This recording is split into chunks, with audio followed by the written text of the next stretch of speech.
This is Intrepid's yard. It's about 20 by 30. As you can see, small yard for the winter time.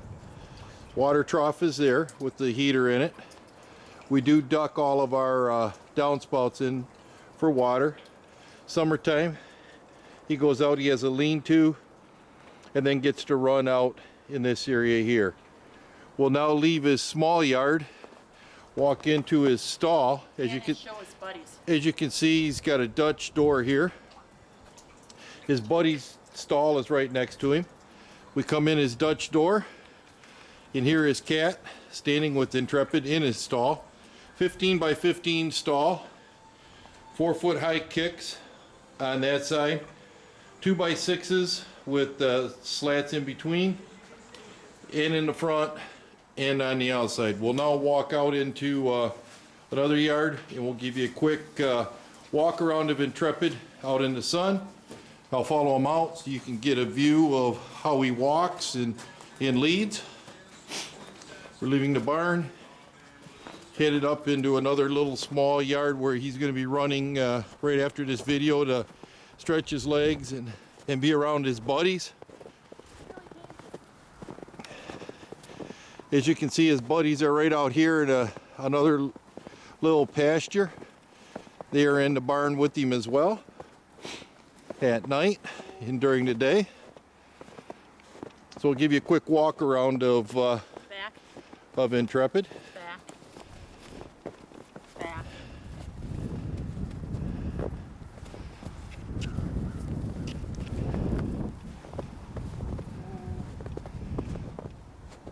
Good boy.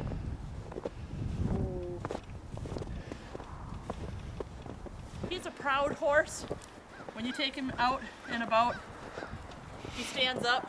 He's very proud, high-headed, kind of looks like this. When you show him in halter, he's all proud of himself when he goes in there, but he's very responsive. As you can see, he doesn't go running off. He left his friends. Yeah, he's looking over there. Hey, where's my buddies? But he's not doing anything awful. He's easy to pick up his legs. As you can see right now, he's barefoot. Nice clean feet. No sign of any kind of thrush or hoof diseases. He's never had any health issues at all. Good to pick up his front feet. We'll pick up each foot. I know, you're so much help, aren't you? Whoa. Whoa. There you go. There's another foot. As you can see, a nice healthy foot. He's due for a trim. He's got the farriers coming out in a couple of weeks, but the only thing you see is a little chip right there after 7 weeks in the winter, in the frozen ground and the snow and everything else. Leg number 3. Once again, a nice clean foot. No sign of any diseases, no thrush. Little tiny chip right in here. The only injury I've even had right here, he laid down, he went to get up. There's a tiny little coin size scratch there, which we put little pink stuff on. It's already scabbed over. I had to part the hair to see it while I was grooming him because it was covered up. That's the only thing I've ever even seen on this horse. Last leg. See a little bit of raggedy frog there, just because he's due for a trim. And nice healthy foot again. Nice wide healthy foot he has. Nice thick hoof wall. It doesn't chip very easily. A little chip right in here. For 7 weeks of growth, that's wonderful. He's a very affectionate horse.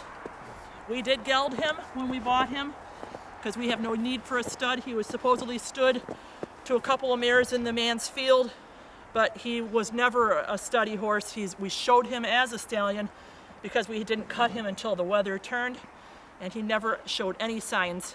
You can put him out with any geldings. I don't have mares, so I don't put him out with mares except for the old horse that we have that's blind.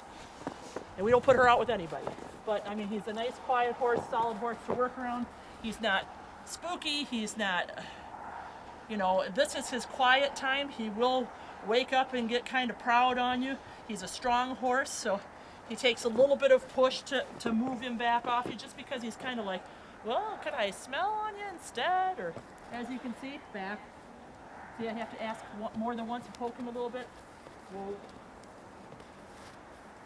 But not pushy, Not in your space, not in your face, doesn't bite, doesn't nip, doesn't kick, doesn't buff. You could do anything to him. He's not flinchy about being worked around. Work underneath him. You can clean his sheath. He doesn't care. He had no complications from the gelding. Both testicles were there. They were descended. Everything went textbook. They did it to him standing up to minimize any kind of stress to him, which worked out wonderfully. He's just been a wonderful horse to work with. He was just pulled for a Coggins, stood like a gentleman. We put a rope around his neck while they drew blood. Teeth, he's had his wolf teeth removed, and his teeth were done in May. Now, if he stays here through May, he'll get his teeth done again. But he lets you work inside of his mouth. He doesn't throw a hissy. Obviously, he's not thrilled with me putting my manure-y fingers in his mouth, but I can't say I'm blaming him there.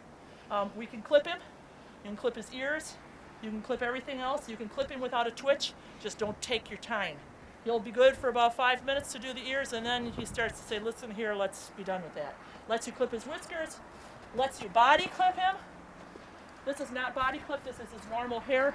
But I ran the clippers all over his body if he doesn't care.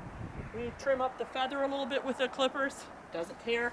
We can do this area in here. I do this area here. The long hairs in here that get hairy when we go to show him. He doesn't care.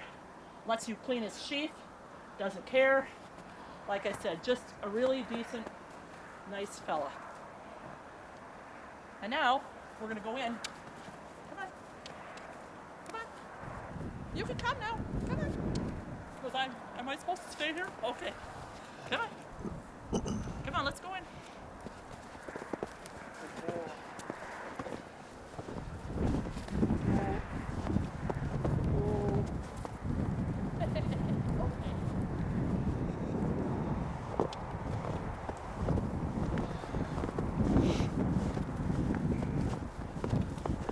Set it back to his stall. He'll get his blanket put back on, and then he'll be able to come back out into the yard and be with his friends.